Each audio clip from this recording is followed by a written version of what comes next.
freaking first cut. Golly. What's going on, YouTube? Tom Kim has done the unthinkable, and he's shattered a couple of records along the way. We'll break it all down. Hit the like button. Make sure you're subscribed. We'll jump into it right now. Welcome to the First Cut Podcast. I'm Rick Gehman, and round 4 is in the books at the Wyndham Championship. The PGA Tour's regular season is over, and we're headed towards the playoffs. Mark Immelman is here. Mark, good to have you. How's the boys? Greensboro's been fun. Bring on the playoffs. Mark, you seem a little down in the dumps. Is that because the fans have made up about $2 million on you in the one and done over the past? I was trying to do my best Jordan Spieth before we came on the air, and I was like, "We choking, Michael? Michael, are we choking, Michael? We're choking, aren't we?" No, seems I'm good. Like I'm good with my I'm good with my plan for the playoffs. All right, we'll see how that pans out. Greg DuCharme is here. Greg, hello. What's going on, boys? I can't believe that this regular season is over. It's gone so fast, and boy, has there been a lot to talk about this year. This one was a doozy too. This one's going to be fun. Kyle Porter rounds out our crew here. KP, welcome. What up? Sneaky, really good day of golf. I've got a ton of stuff on the Women's Open. I know we're going to talk Tom Kim. Mm-hmm. I missed last week or last Sunday the Finale Parade. I was actually at I don't think I've talked about this on here. I was at the Dude Perfect tour with my kids, which was just an extravaganza of fun. Like a stage show? Oh yeah, 14,000 at the American Airlines Center here in Dallas. And they do trick shots? Yeah, they do they do battles where, I mean, the trick shots are not. That would be hard to do live, right? yeah, they can't do anything extraordinary live because the odds of making it are just too right. You can't. But they do like their little sort of variety act, and it was great. It was super fun. The kids were locked in, so it was a cool experience. Kids were locked in. I love that. All right. Well, before my wife got into it too. I was like, do you need a beer or something? Like, do we need to chill? Who's the consensus favorite Dude Perfect guy of House Porter? I think Kobe. Kobe's one of the twins. Yeah, he's the best one. I actually met him at the PGA Championship. I was following JT's group. I think it was before the playoff, and he was out there, and he was just incredibly nice, like even nicer than he seems on screen. So it was cool. Great. Only great things to say about the dudes. All right. I like the dudes, but no more free ads for the dudes. Get them on board. Speaking of things that we need to do to pay the bills, the First Cut merchandise is 20% off the rest of the way. They've got hats and pullovers, and we have a glass here at the house with the First Cut on it. And my dad rocks his First Cut hat every day when he plays golf, and it's all available to you right now, 20% off. And the code that you need is FirstCut20 at checkout. If you're watching on YouTube, you can use the QR code. Do you think, Greg, have you ever done this? Okay, so the promo code is FirstCut20. They should try FirstCut30 first, right? I always do that when I have a promo code. I just assume there are other versions available. I've never thought about that, Rick. That's a good idea. It might crash and burn the promo, but yeah, I guess it's worth a try. Yeah, these are some good deals. I've just scanned the code. Yeah, I'm aiming for that long sleeve tee. That's my jam over there. Do you know how to scan a QR code? Come on, you guys. Hold on. I was going to say, this puts him back in front of the horse race between him and Coach for who's the most technologically savvy. Mark, for sure. Mark, you're way out in front now. Coach wouldn't even know what to do if he saw that thing on the screen right now. Mark is much more technologically. Yeah, I think it's a little blurry. Yeah. There's a blurry square on my screen. He would think it's one of those, what's the magic eye thing where you have to like squint to like make the picture work. Look, I gotta say we got to do basically the same. I'm scanning these for my room service for dinner this evening. I'm on the way. What do you have to do, Jacob? Coach is going to have to do the same promo for Early Edge. Exactly, and I'm not looking forward to that. Just him trying to explain to people how to use a QR code. That's going to be fun. All right. Well, try first cut 50, try first cut 40, try first cut 30. But the one I know for sure works is first cut 20. That'll get you 20% off your merch the rest of the way. Gentlemen, it was the Tom Kim Show.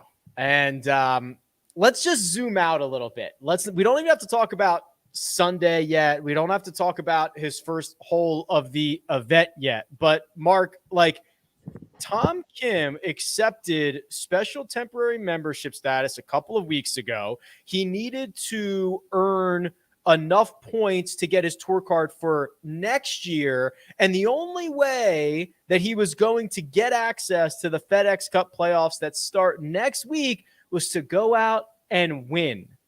That's the backdrop. So it's already a long shot that we even see this guy in the playoffs, and we're expecting him to have full status for next year. But what he does en route to this victory, it's such a great story even before the tournament began. Yeah, I was fortunate to cover him today, and we'll talk about that in a minute. But this is an odd story, but where he turned my head was a Monday morning, the flight back from Detroit to Atlanta.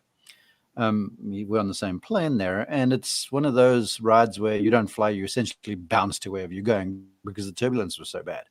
And I've been flying a long time, and I'm looking over this guy. He walked in to the airplane, sat down in his seat, put his hoodie on, his headphones on, sat in his chair to sleep. Slept the entire way. And this plane was bouncing hither and yon, just all over the place. And we bounced our way down to Atlanta, didn't budge. And I'm like, this guy must have ice in his veins. And the way he played today was that way inclined. And it was so thrilling to watch because it's unlike a Rory or a Dustin Johnson or someone that goes and sort of manhandles a golf course. This guy sort of did it with wit and guile and smarts. And he drives the ball long enough, but not very long. And he's accurate. And he's hitting 3 irons to par 3s when other guys are hitting 5 irons and stuff. And he's just an assassin. He's so accurate and so poised and so calm, and he just went out and grabbed this thing and won it. He didn't back down whatsoever. The only mistake he made was the unforced error. I think he made a bogey on 10 after a poor tee shot with 3 metal. But you could have sort of given that to him because he's just turned in 27 or 8 or 9 or whatever he shot on the front side, and he makes one bad swing and draws the worst lie I've seen in the entire week. And then it's a poor wedge shot, but otherwise it was majestic. It was complete virtuoso, and he plays an all-style game and is just so accurate. I was like, wow, this is good stuff. Yeah, the turbulence continued onto his first hole of the week, Greg. He made an 8. That's a quad. And for the first time in ShotLink history, a golfer made it's actually a triple or no one's made a triple or worse and gone on to win. Tom Kim does it with a quad on number 1, grinds his way back to 1 over on his opening 9, and then just puts it into hyperdrive. I mean, he was calm, cool, and collected in a situation where there would have been some guys who just pulled the ripcord on the second tee box on Thursday morning and said, it's been a nice week. I'll catch you guys down the road. Yeah, well, not him. I mean, rather dominant 71 holes, right? I mean, come on. He won by 5. He wins by 5 and made a quad on his first hole. It's unbelievable. That performance, well, just the first round in itself, to get it to 3 under par for the first round was a sight to be seen. And that was really something else. But, I think you mentioned earlier, Rick, that he was a non-member, had accepted the special temporary membership, but he had already had accumulated 419 points. That would have put him about 100th, and that would get him his card for next year. And I have a feeling that locking up his card for next year was kind of took a little bit of the stress off, took a little of the pressure off. And now this is bonus time, right? It's win or we'll see you next year. I got my card already. And the only thing he had to do was win. And he went out and torched the place for the rest of the next 71 holes. It was absolutely incredible. And you don't see that stuff well, ever. You never see a guy make a quad on the first hole and win. But now we do. Yeah, first time ever. A game that's been around. We've been tracking it for 40 years, I guess, but I can't imagine there's too many other instances before that. KP, the Sunday 61. I'm not. This is not a verbal typo here. He went out in 27. 2-7. That's 1, 2, 3, 4, 5, 6 birdies and 7 threes. Yeah, and 6 birdies and an eagle to go out in 27, trying to capture not only your first win, but the only thing that will get you into the playoffs. That is ice in the veins type of stuff. Yeah, it was. I mean, it was a little Klay Thompson-ish with 7 threes in the first half of the round. I'm curious. I want to give Mark a little time to answer this and not just put him on the spot, but just so you have time to think about it, Mark. I'm curious about who your comp is for Tom Kim, just in terms of playing style. I love his swing. I think it's really, especially as like off the tee, is really, really smooth and good off the tee. You know, the thing that stood out this week, Rick, was he led the field in putting. He almost led the field in putting just based on that first 9 alone on Sunday, but he leads the field in putting. He hits it good, not elite, but he hits it good enough to win the golf tournament, obviously. Is it I think the thing that I'm trying to contextualize and trying to figure out, obviously he's an extraordinary talent. And I think Mark said it well on the broadcast when he talked about how he's just so, I think Mark said like an old head on a young, what did you say, Mark? I'm going to butcher it. Yeah, old head on young shoulders. Yeah. And I thought that was really smart because I thought he played really maturely for anybody on the PGA Tour, much less a 20-year-old in a pretty good field. And so I think the thing that I'm trying to figure out, I'm trying to contextualize is this, I mean, we haven't seen this, Rick. Like this does not happen to win at this age on the tour. You saw Spieth do it. Obviously, he's the only one younger since World War II. Matthew Wolff did it at a similar age. But is like what is this? Is it Spieth part 2? Is it a little bit of the I think Siwoo was 21 when he won the Players, and he's had a good career, but not a Spieth career. I'm trying to figure out who knows how it's going to go, but this is sort of what we do, is try to project and figure these things out. I'm super interested because he does seem to be really mature in the same way that, I'm not saying he's going to be Jordan Spieth, but in the same way Spieth was when he was 19 and he wins Quad Cities, which I guess this was the Quad City again with the quad on 1 on Thursday. But yeah, that for me is, I don't know what he's going to be, but I'm super interested to find out. Well, here are some of the stats, Mark, to tee up here, because the stats are jarring. As Kyle mentioned, the second youngest to win behind Jordan Spieth. He becomes the first player to win on tour who was born in the 2000s. Does that make us all feel old? And as Justin Ray notes, the youngest player, age 20, since World War II to win a PGA Tour event by multiple strokes. Did it by 5, Mark. 5. You know what would have been cool though, because we were joking about it in the break. So they're like, well, he made quad on the first hole. He should just make quad on the last and win by 1. That'd be cool. Look into this thing with a couple of quads, get your victory, and move on. Yeah. Nobody wants to do it. You know, I was thinking about Kyle's question about a comp, and I'll probably show my age here, because the way he played it, I can't think of anyone sort of, in the modern game, the power game, that is comparable, because he's just so complete. And so I would almost take a step back and say, if I was comparing him, just what I watched today in terms of how he swings it, there's no flashing speed ever. So he doesn't hit many flyers out of the rough. He can stand there with a wedge and hit it 125 or 135 or 105, and he gets the ball to flight the same way. And he hit some long irons today that was just, they were like Hogan-esque. That 3-iron he hit into 12 was a lot of club, right?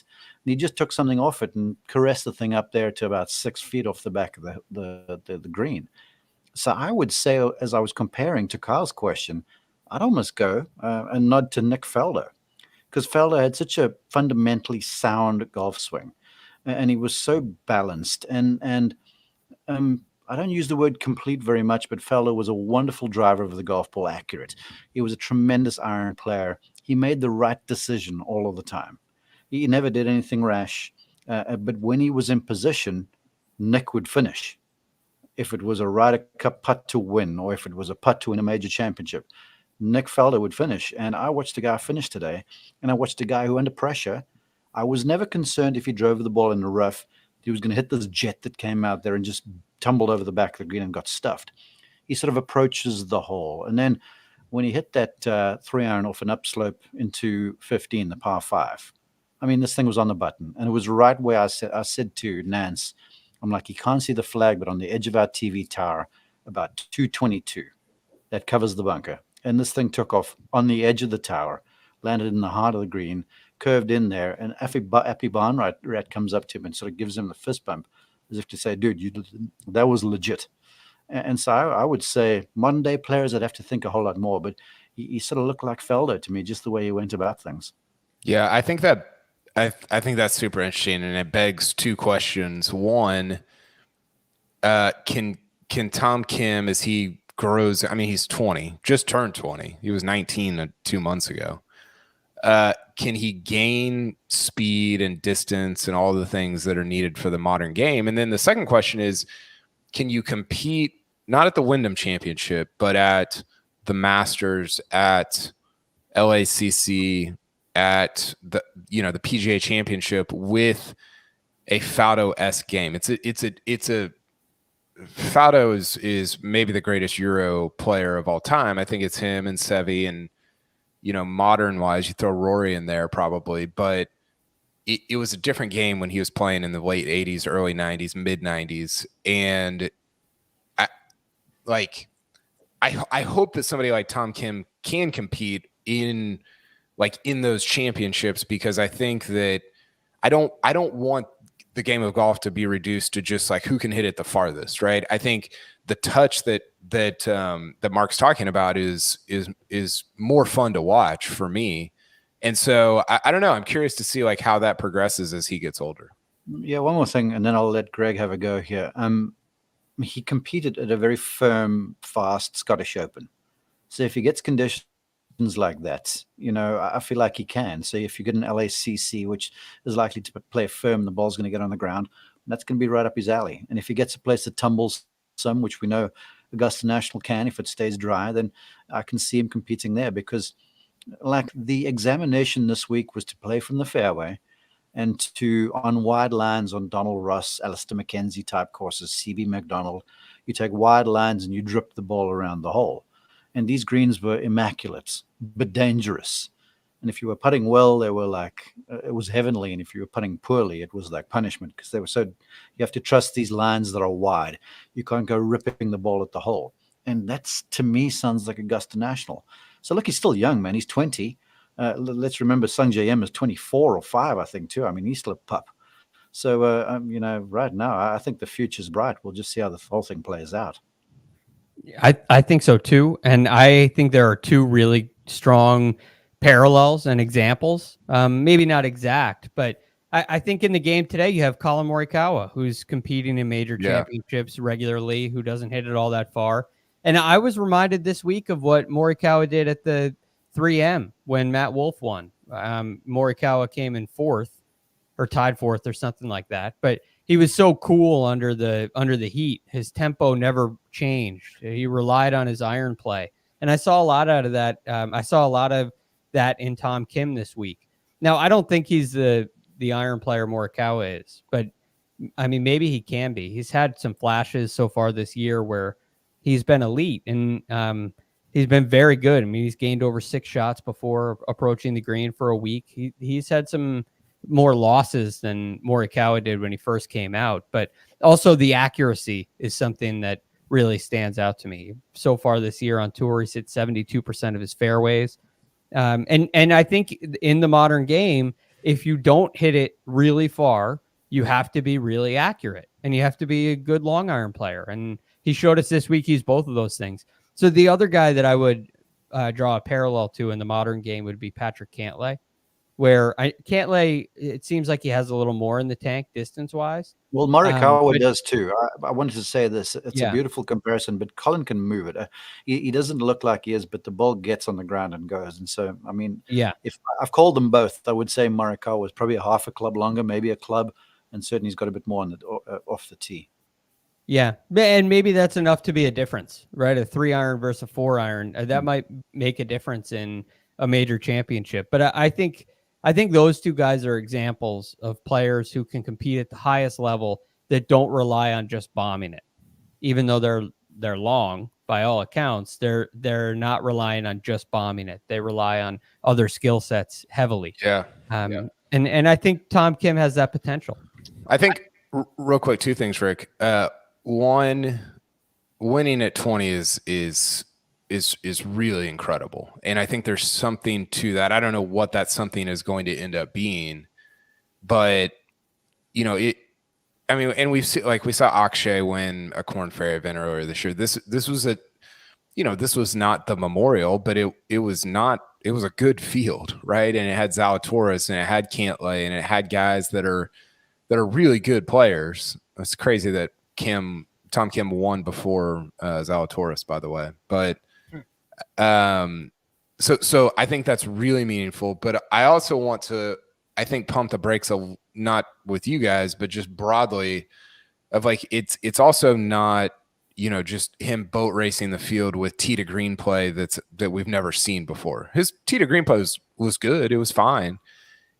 It was his putter that got hot for a week, and it's I don't know. I think it's a meaningful differentiation between those two things, because when you're 19 and you just destroy a field like this from tee to green, that's something entirely different than getting hot with the putter for 4 rounds. He gained 12 and a half strokes putting, the 16th best putting performance since we started tracking this. So that's the shot link era. So you've got about 18 years of data there. KP, I think this is kind of like one of the hardest things that we do, right? When a guy wins young and he wins early, you start getting the immediate comps to like Morikawa and Spieth. We probably, correct me if I'm wrong, if you remember, we probably heaped the same accolades on Garrick Higgo, who won a month after turning 21. And that has not necessarily turned out the way that I think he would like. So there's like a lot of different directions this can go in.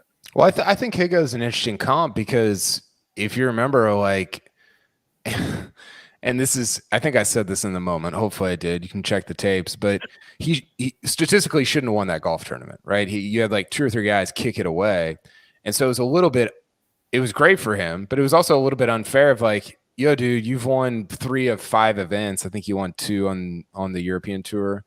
And then he wins South Carolina, and all of a sudden he's supposed to be the next big thing. It's like, well, let's look a little bit closer and set some realistic expectations. And I think that's a little bit of what I want to do with Kim. I think Kim is probably a bigger not that you were asking about a Higgo Kim direct comp. I think Kim is probably a more heralded talent overall, but to me, it's a little bit like it's great, but I'm not sure it sort of projects the way that people might think it does right now. Have just seen the headline of a 20-year-old winning a PGA Tour event. Well, we're on it, Cal, because Garrick is a friend, and I've watched him grow up. And I don't think there's a comparison between them at all. Garrick is kind of wild off the tee. He fights a hook. He's got an unreal short game. He scrambles like a magician. And I think, with love to my friend, Tom Kim is way more rounded than Garrick Higgo is right now. Now Garrick is talented enough to get there, but it's no comparison right now. I called Garrick's win in South Carolina. I called the win over here. It was 2 different performances, and that wasn't just the score on the bottom of the card. It was the way the whole thing was constructed. Yeah. And to put a bow on it, Greg, my larger point there being like in the moment, Higgo had won 3 of 5. He gained 8 strokes ball striking at the Palmetto. Yeah, maybe some guys melted down. That was one of those situations where he posted and everybody else fell apart. But I probably remember being very, very high right? And that's not to say that Garrick Higgo isn't going to figure it out and rattle off a bunch of more PGA Tour victories, but like they're so young. They are so raw. They're so young. It's so difficult to be able to kind of project where they're headed in the next 5 or 10 years. Right. I mean, how do you handle being a PGA Tour winner? What do you do once you have reached that stage? The one thing to me is it seems, and this is where the Garrick Higgo comparison is so similar. Kyle mentioned the 2 wins on the DP World Tour. He had one on the Sunshine Tour. He had accumulated a couple of wins before his PGA Tour victory. But so is Tom Kim. I mean, this is his 7th professional win. He's 20. Now, 2 of them were on the Asian Development Tour. So they're, I mean, but still 7 professional wins at the age of 20.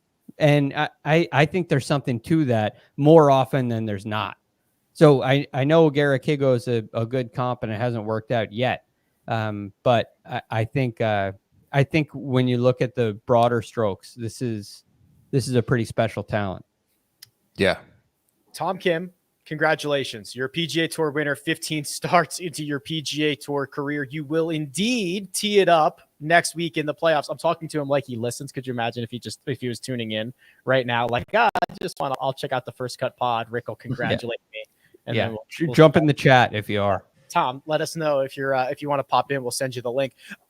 Gentlemen, we've got to talk about the playoff implications. The playoff implications, because there are many of them. We will do that, but first we'll take a quick break and hear a word from our partners.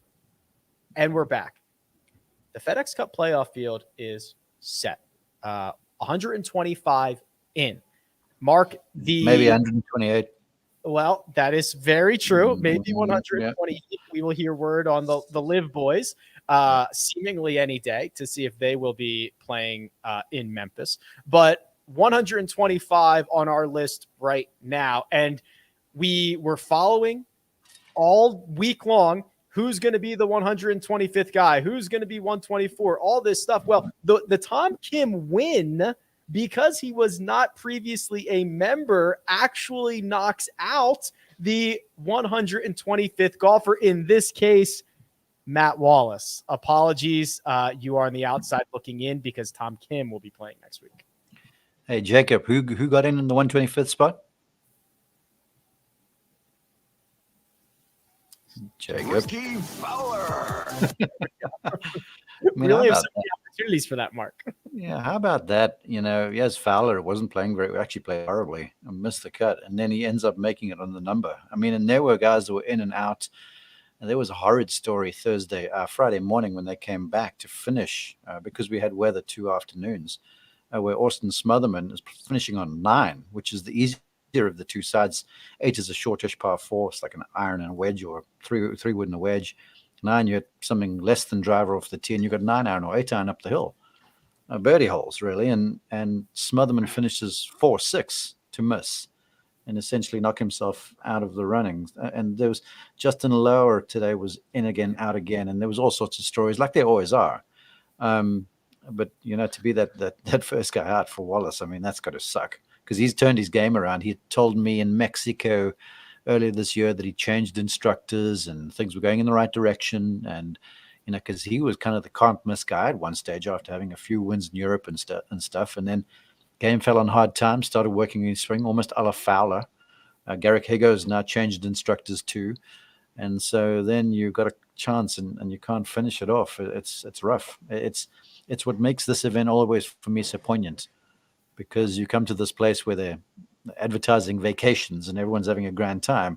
And there's these guys in the bubble that are fighting for their playoff and their maybe even the PGA Tour careers. So it's the shadow side of what is the PGA Tour, and it's some of what makes the PGA Tour great. I've got a take real quick. Mm-hmm.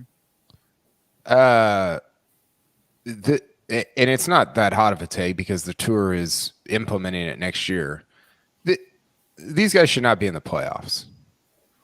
Like if the guys at the 125 market, what is, and this is not to pick on Ricky Fowler. I actually was watching him this week and wanting, like, just missing him playing well, because that was super fun. But what has Ricky Fowler done this year that would say, like, would imply that he deserves to be in any kind of postseason format for golf. Well, Kyle, I think it's really interesting. And going to the top 70, I think it aligns with other sports kind of nicely, right? You're talking about it. Let's just say there's 140 cards or however many there really end up being. About half the guys, the top half, get into the playoffs. Yeah. And that's what, the NFL is like. They got 32 teams there are 14 teams that make the playoffs. The NBA and the NHL have 16 of their 32 teams get into the playoffs. And I think it's a much more appropriate number. So I really like what they're doing. I think it's a good move. I do too. And I listen, like if you want to, and I think it'll be interesting to see how it plays out, but I think those guys at the 110, 120, 125 or whatever, they're going to have an opportunity to keep their cards, right? Like that. I'm not saying you should lose your card. I'm just saying I don't think Ricky and it's a little bit, I think sometimes when we see the Nick Taylors of the world and the Kramer Hickocks of the world down here, we're like, oh yeah, that's great. They're in the playoffs. But it gets a little bit highlighted when Ricky Fowler's in there and he was a former top 8 player in the world, top 7 player in the world, whatever he was. And you're like, man, I don't think he has a top 10 this year. You can check me on that, Rick. I don't think he does though. And so you're like, okay, you don't finish in the top 10 in any tour event all year. Should you be in the postseason? That just seems a little bit, for me, it got highlighted a little bit with Fowler being the last man into this year's playoffs. We'll turn this into a trivia game. He has one top 10 this year. I know. Don't say. Oh, yeah. I know. Yeah. Where it was CJ Cup Summit. Yeah, that's right. He battled almost a year ago. Yeah, so maybe that's on me for not remembering that one. But still, like I think the point stands of like, okay, so you see Brandon Wu 70th. Wow. Okay. Maybe they should cut it to like 25 into the playoffs. Yeah. Well, Brandon Wu, that would be 71 because you got Tom Kim jumping up there. Oh, yeah. 34. Ray Polinax would be the last. I'd love you guys to have this conversation with numbers 100 through 125 and see what they have to say about your hot take. Just think on that for a little while. They already had the conversation with the tour. Like they're out next year. And I think that's it makes making the playoffs should be special, right? Like you should have had to have had a good, and it's all relative, right? They're the top 125 guys in the world. I realize they're very good at golf, but you should have had to have had a relatively really strong year to make it into the postseason. And guys at 100, 115, 120, they just haven't. And I think I'm glad they're going to the top 70 next year. So what about NFL teams? Because I'm a Falcons fan, right?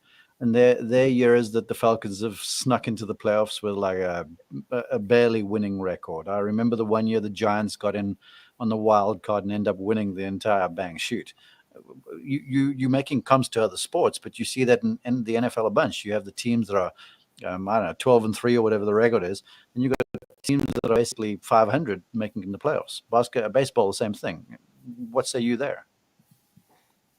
Well, but still half the teams don't make it, right? That's what you're saying, Greg. That's exactly it. So it doesn't necessarily matter what it's not about scoring average, which would be it's all relative records. It's relative. The top half get in, and the Falcons don't get relegated. Right? They don't lose their spot as an NFL team. They just have to come back again next year and try. So I think that's where Kyle's saying, hey, you shouldn't lose your job. You just to make the playoffs, it's an additional step.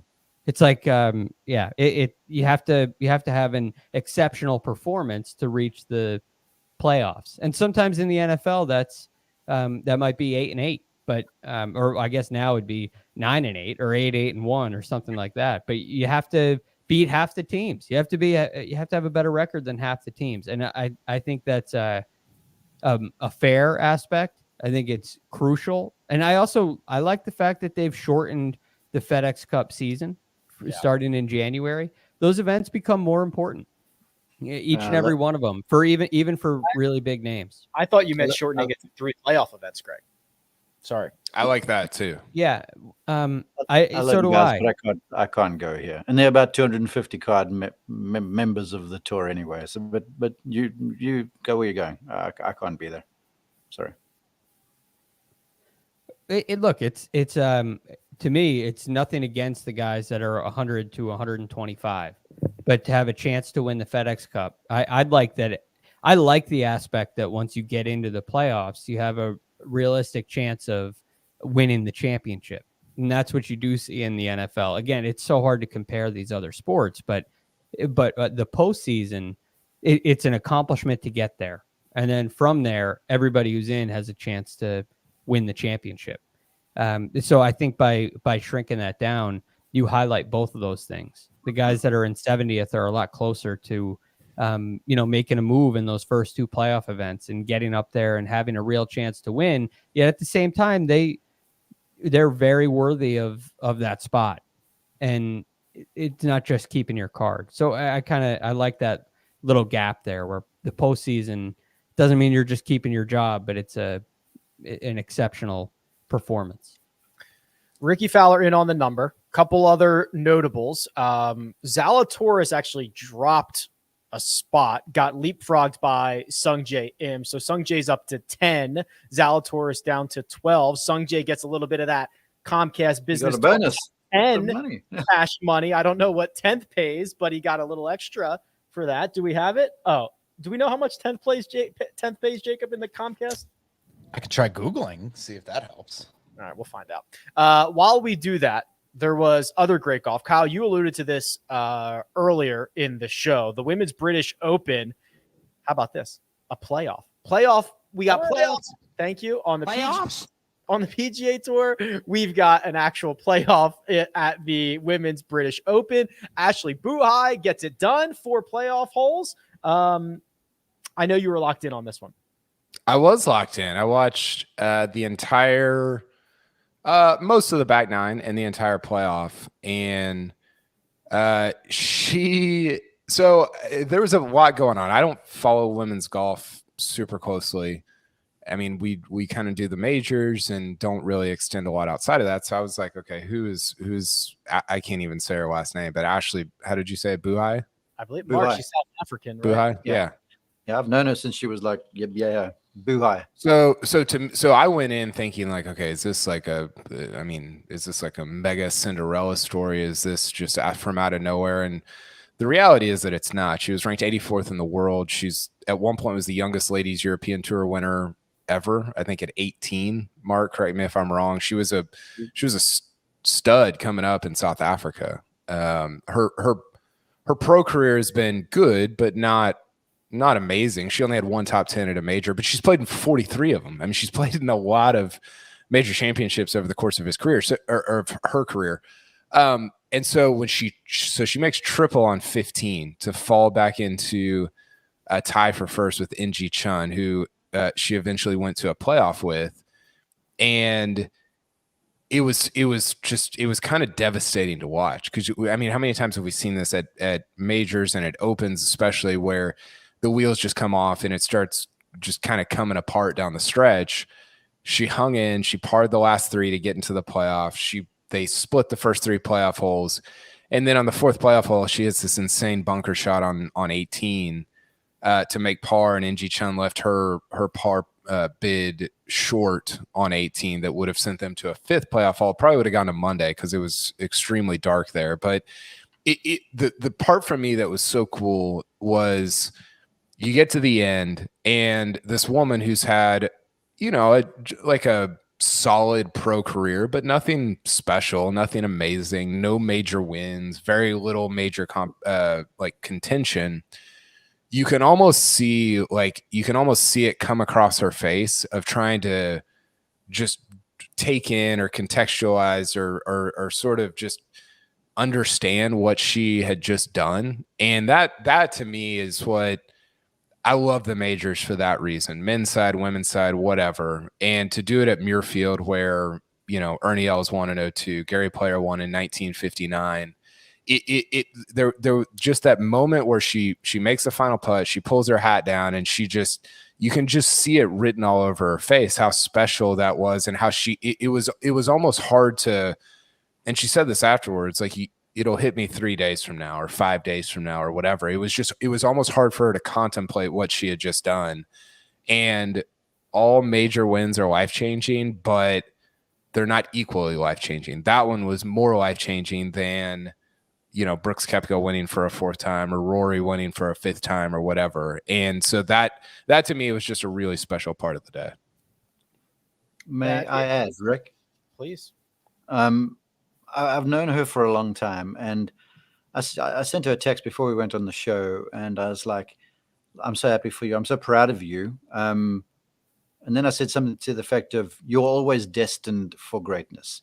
Because when she was a kid, she was one of those. When she played golf, there wasn't any competition for her in the girls' game in South Africa. And she went abroad and she won everything there was to win. And she was destined for success. But with people like that, and we sort of see it a little bit with Rory, the people that are expected to win, both from the fans and the family and oneself, when stuff starts to go wrong, that makes the climb back up the mountain even more difficult. And then she got injured, and then she got out of shape a little bit and started fighting. Her swing changed a little, and she started fighting with her game. And she got married, and so she was almost going away as a player. But then she found, a little gumption maybe to get back at it, and fought her way back on the European Tour, then the LPGA Tour. And there were a few golfers, Leanne Pace is one of them, who I taught when she was a kid, that overtook Ashley as like the leading South African ladies golfer. Then there was Nicole Garcia and stuff, and Ashley just stuck to it. And eventually what was inside her showed up. And I was getting updates sort of through the event today because I couldn't watch. And Dottie called during a break, she goes, Ashley just made a triple. And I was like, oh no, this is it. And I was so happy when I found out that she hung in there. And then she hung in the playoff because she sort of showed the stuff that she had within. Because if you speak to any South African who sort of knows golf, we all kind of figured she'd do this. And now she's a major champion. And what makes it super special, and you said it, Kyle, to win at Muirfield, first time they've had a ladies event there, right, at the Honourable Company of Edinburgh Golfers. And both Ernie and Gary Player have won there. So it sort of ties a beautiful bow on the whole thing. And I'm just jacked for it. It's the best. Yeah, I'm glad Mark brought it up as well here, Greg, because it's such a great historic place for an unbelievable championship. Remember, they only allowed women in as members as a couple of years ago. So to be able to have a women's British Open there to crown this very deserving victor at this golf course and add her name to the list of the greats that have also accomplished similar feats, it was a very cool moment. Yeah, and it's a first. And right now, this stands out in history as something that's extraordinary and once in a lifetime. But as time goes on, it'll only grow. And we've had Open championships at Muirfield for a very, very long time, and now I believe that we'll have women's Opens there for a very, very long time to come. And that's a really, really cool thing to be the first one to do that. And to add another South African to the list is a very, very cool thing to do it. And to do it in the way that she did. Back against the ropes, you go in with a 5-shot lead and you make a triple at 15 and you're in the greenside bunker at 18. And the bunker shot she hit on 18 was in the playoff was just unbelievable. Incredible. Yeah. That's the kind of, that moment could be replayed for years and years and years to come. So it was really special, really cool to watch. And I think this one will be well received in history. Hey, Rick, after Gary Player's leadership, it's mandatory for South Africans that you have to be good out of greenside sand. So I'm sure he'd be proud.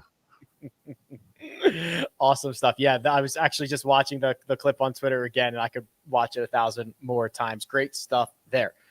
Gentlemen, we've got just a few more things to do. We got to recap our best bets. And oh, yes, we've had movement, plenty of movement in the one and done. We'll hit those. But first, we're going to take a quick break and hear a word from our partners. And we're back. Best bets. KP, you and I on the losing end of two top 20s. You went with Callum Tarrant. I went with Vince Whaley. Both of these were good for about 2.5 rounds, but unfortunately, we could not cash our tickets in 2.5 rounds in. Yeah, where did Colin Tarrant finish T27? He was 6 under today, so he made a little run at it, but yeah, bummer there. How far back did he finish of 20th? 2 shots. So 2 shots back. Yeah. God, margins, they're just minuscule. I had Shout out to Pendrith, by the way. yeah. What a week, back to back. That was cool. I will not. I can pat Coach on the back here because he won't hear it, and I'll never do it to his face or anything because it's too much to handle. But Coach had I think Tom Kim picked to win. He had Tom Kim in the one and done, which we'll get to in a second. He had Taylor Pendrith, top Canadian. Coach had a very, very good week, but don't let anybody know I said anything nice about him. He's the smartest guy alive. Just ask him. It's true. So good. One and done update. So I kind of spoiled a little bit here, but KP, big week. 649,000 from Sungjae Im. You and the fans got over $500,000. Unfortunately, you don't get the $1 million bonus that Sungjae got for the Comcast Business Tour top 10. You'll have to settle for the 649. Well, here's another take. My disdain for the fans jumping into this competition is so great that I would give up my Sungjae money if they had to give up theirs just so Mark could preserve the victory this year. I like that take, Kyle. Good job.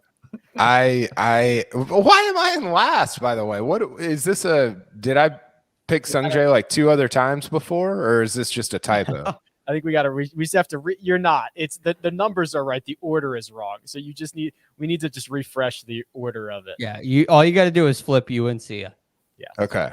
So I'm actually not. Yeah, it's great timing for me, to finally get hot with 2 events left in the regular season. It's phenomenal. Great stuff this year from me in the one and done. Sia Najad went with Billy Horschel, 47,937. Greg, you and I got C Wood. He killer. Do we have the C Woo drop? Shaking that ass, shaking that ass, shaking that ass. It's phenomenal. I was singing that at the pool yesterday. My wife was like, "What are you doing? Why are you saying that?" He was 3 under going into the final round. Bogeyed 10, got birdies at 12 and 13, made a double on 14, a double on 16, and said goodbye. He withdrew. So we don't get anything for this. We don't even get like the min made cut money. We get nothing. $0. Does he understand what he's done to us? I got to tell you guys a good story, right? Last week in Detroit, so we're getting ready for the round, and you're doing research and out on the range and stuff. And so I go out there, and Colt is on the Golf Channel show, Colt Nost, and he's talking with Siwoo and looking in the bag, and he comes to me and he goes, "Siwoo's got a 5-degree driver." I'm like, "Really?" That's because it has a real weak grip. And so Colt goes, "Why 5 degrees?" And Siwoo goes, "Because sometimes I got to putt with it." He does. That's true.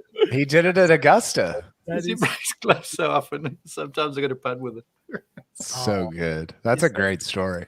He's the best. What a line. All right. We'll forgive him for the goose egg then.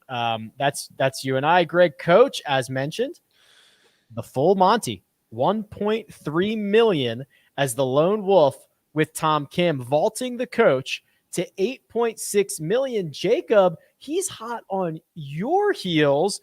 Thankfully, you had Russell Henley, who got you 270,000, and you're just a hair ahead of coach, but he's in the rear view, and objects are larger than they appear. Yeah, I mean, it kind of reminds me of The Office, which you said earlier. Like, why would you never say that to coach's face whenever you're complimenting him? It's because it would be absolutely brutal for everyone involved. This tournament has been feast or famine for pretty much everyone. Our picks either finish in the top 5 or they just quit. So that's been a lot of fun to track. Like, literally just withdrew. I mean, I'm looking forward to the playoffs. I think I could still make a run here if Mark continues, picking guys with great course history and bad backs. Yeah, I know his guy next week. Do we know his guy next week? Yeah, well, course history and bad backs. DJ? No, Berger. Memphis? Burger. Yeah, Danny Burger. Oh, yeah. He hasn't played since. I don't think I have anybody for next Before week. John Deere. I don't think I Okay, have you- anybody in the field. you boys need to pipe down a second because I've normally got 3 options for each event. And Jacob will vouch. He's got the text on his phone where when I sent my one and done pick in, I was like, with everything in me, I want to go with Henley, but I'm going to stick to my plan, which turned out badly. All right. And then Jacob's like, yeah, you picked injured guys on good golf courses. So I've got 3 options next week. One of them is injured. The other one is playing really well. And the other one's coming back from injury. If that helps you guys with who my pick's going to be. I mean, it doesn't matter what you tell me. I would say you should probably look at Daniel Berger's Instagram story before you start picking him for next week. Yeah, I saw him swimming in the Gulf in the Atlantic Ocean there. He's chilling. He's I'm hanging likely out to with go with my DJ. second pick. DJ and Paulina on the boat. He's with DJ? I don't know if they're okay. The way it looks, I don't know if they're with each other or their boats past each other. It might be just two-way traffic, but I don't know. You have to pull up TV. Vibin said to me in the Ranger Memorial, he was telling me about Dustin Johnson's boat, and he goes, "This thing is unreal. I mean, it's like tens of millions of dollars worth of boat," and he says the thing is incredible. So I'm sure he was hanging out there a little bit. Sungjae Im, $649,700 for the fans to now break them through the $10 million mark. Now, Mark, they are just 1.6 million behind you because Webb Simpson, who, when this thing went to a weather delay on Friday night and he had a hole to play, said, "No, thanks, I'll get out of town." Withdrew. Technically, he wasn't going to make the cut. Got you $0. And this was once a $3.5 million lead down to 1.6. It's going in the wrong direction. Yeah, but you know what? Okay, first off, Friday afternoon, Billy Ray Brown's going out there, and I said to him, "Billy Ray, I need Webb Simpson to make the cut. You better bring the juju out there." And he goes, "I got you, Mark. Don't worry about it." And then I get a text. He goes, "Webb can't putt the thing in the ocean." And then I turn on the TV, and Webb 3 putts from about 30 feet and 11. And I'm like, "Oh, here we go." And then 12 hits on the green on the wrong tier, puts it off the green, and then makes double or whatever it was. And I was like, "Oh, here we are." And so the writing was sort of on the wall Friday afternoon, and I was disappointed. But you know, I like the way you only say there's only 1.5 million behind. Okay. And I've got some decent bullets left in my in my holster. So we're doing okay. Yeah, I gotta hype it up. I gotta get the fans all hot Keep and bothered. It does feel a little women's open-ish. Funny. I mean, if it is, that means you still win. It just gets a little more interesting at the end. Yeah, exactly. I'm chucking it down the end. What's the purses? What are the purses, Jacob? What's BMW Championship first place next week? 1 point. It's got to be like 1.5 or 1.6. It's probably more than that, I would think. BMW Championship. I bet I it's know at the 1 FedEx Cup is 1.8. Tour Championships 18 million. Yeah, we're going back to that. Let's see. BMW. Yeah, I have nobody in that field, Greg. Oh my God. Wait. Oh, Mark, you're in big trouble. They jacked up the purse. But you guys knew that when it happened here recently. 2.7. Yes, it did. So it's a good thing I got some thoroughbreds in my holster. You guys are going to be trotting out whoever. The fans, they got a bunch of people available, but the rest of you, who are you playing with?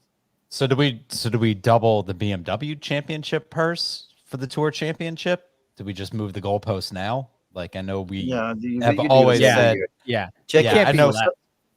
Well, we could take. We have a quorum here, so I think we could take. Hey, you know what? You know what 2.7 doubled is?